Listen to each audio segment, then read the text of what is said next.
Bismillahirrahmanirrahim. Hasbunallahu wa ni'mal wakil. Na mjafton Zoti sa mbrojtës i madh është ai. Ibrahimi a.s.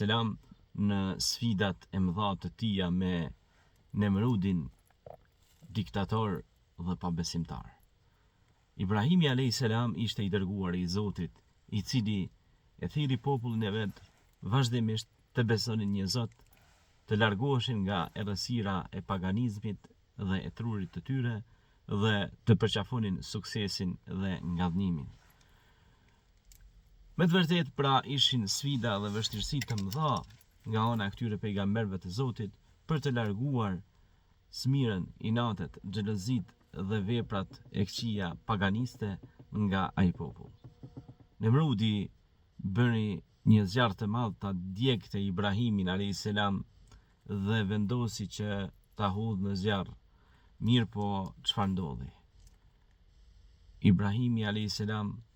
pra i erdhi dhe me lajkja që ta shpëtonte dhe kur hyri në zjarr, pra Allahu i madhreshëm dha urdhër që Ibrahimi a.s. të shpëtohej dhe tha: Ja naru kuni bardun wa salamun ala Ibrahim. O zjarr, bëhu pra shpëtim i ftoftë dhe shpëtues për Ibrahimin a.s. Prandaj Ibrahimi a.s.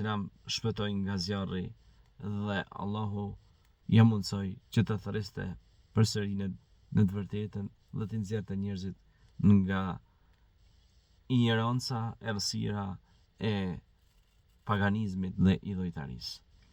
Sot në jetën tonë të përditshme, të bëhesh i suksesshëm duhet të kesh kurajo, duhet të mendosh mirë, të veprosh mirë dhe të synosh mirësinë e Zotit.